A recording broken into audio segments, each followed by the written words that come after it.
With Guild Wars 2 going full steam ahead, there are plenty of players about to discover the world of Tyria. So I want to give out what I think are the top tips when starting the game. If anyone else watching this video would like to help out, feel free to comment in the comment section below. So without further delay, let's get started. Number 1. Beginner-friendly classes that you can play. If you are not too sure of playing a class, there are a few that are easy to get into. I recommend Warrior, Guardian, Ranger, and Necromancer. If you don't know what a Guardian is, think of it as like a Paladin. Of course, if you like what the other classes might offer, go ahead and pick what you like. Each class has a core specialization and 3 other specializations at the moment. Each expansion usually adds a new set of these. If you bought the game, you will have a level 80 boost pack on your account. Now you can use the boost to do a trial of your class. You'll be given enough hero points. You normally earn these as you play to unlock more skills, to unlock the core specialization and be teleported to a map called the Silver Waste. This map can help you test out your class and see what it could do. Don't worry if you use the boost. If you don't like the class, you can revert back to your previous level. You only remain level 80 if you choose to fully consume the pack. You can also click the cross swords icon in the top left. This will give you the PvP menu, where you can go into the PvP lobby and test your class there as well. In PvP, you will have access to all your skills and weapons. Everyone is the same level over there pretty much.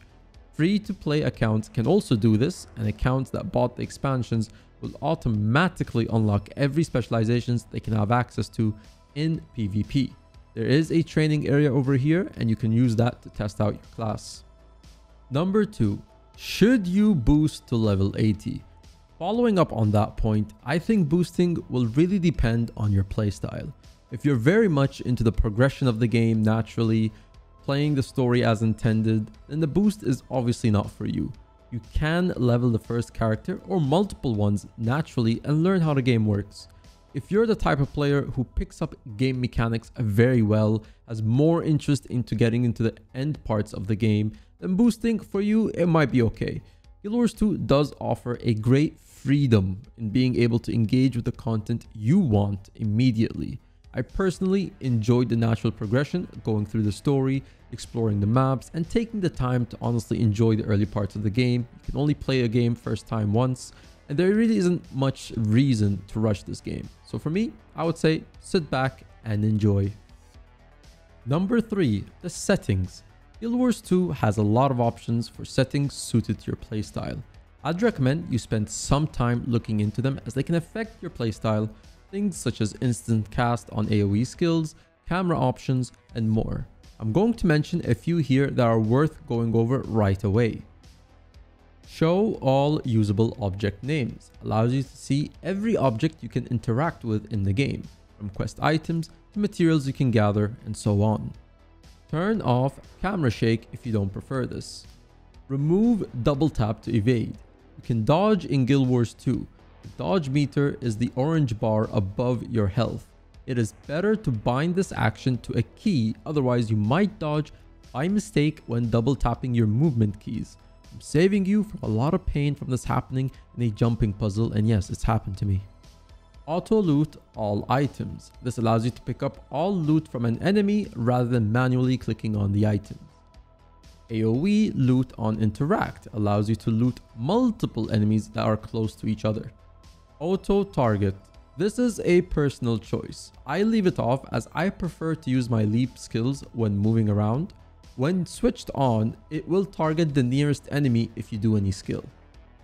About face. This option, when bound to a key, will turn your character 180 degrees. Good to swap directions quickly. It's also very useful if you want to do a skill that launches you backwards, but you're using it to launch you forward to continue moving. Number 4, gold and gearing. You honestly do not need to buy gear early on in the game. You can get by to level 80 just with the item drops that you get from the game and the story missions. If you need space to clear out your bank, there is a deposit materials button on the top right of your inventory. This will store your materials in your bank for you. I'd recommend you also pick up some cheap salvage kits from the vendors to salvage other items you may not need. You get materials which you can then deposit, or if you don't want them, you can also list them on the trading post.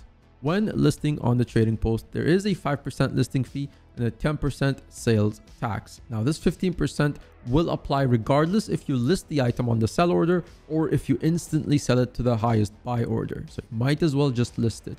Also, if you need to know, well, how much do you exactly make, you can hover over here and this will actually tell you how much you'll make. Gold is not a factor in your gameplay early on, and you'll have enough by the time you get to level 80. So just sell any of the extra materials if you don't have space to deposit them. If you have any junk items, these you can go to an NPC vendor and hit the sell junk items to get rid of all of them for another boost of gold. Little bit of advice, when you do get to level 80, the first thing you'll want to do is go for exotic armor and search for the named ones. I'll have them listed somewhere here in the video. They are tradable and they drop frequently, which makes them cheaper to buy than the other exotics that have stats as their name. This will be more than enough to help you get by until you start to go for ascended gear, which will be the next best armor that you can get. I do have a guide for that, which I will link below after you're done with this video if you want to check that out later. Number 5, the wiki and chat. If you need information on anything, you can actually search it up in your chat window and it will take you to the wiki page directly from the game. Simply type /wiki, name of what you're searching, and it will bring up the page for you. Last tip over here, but of course one of the most important ones, if you do need a community to join, I will recommend 2 that I'm very much involved in, and you will find plenty of other players that can help you out. Check out the Hardstuck Discord, which focuses on early game and end game content. We also have members of the community that stream, along with our very own website that has guides on almost every game mode and builds for your classes, and a little bit of other new player guides as well.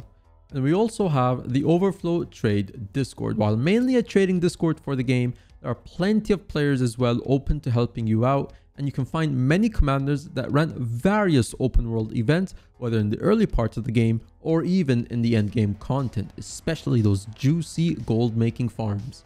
And those are my top tips for starting out. If you want to start looking into more guides once you get to level 80, I mainly focus on gold making, but also have general guides to help you out. You can check out my new player guide down below, my ultimate tips and tricks guide, and a guide to gearing ascended. If you want to look into what other gold making guides look like, I have a playlist as well linked below full of different videos for you to check out.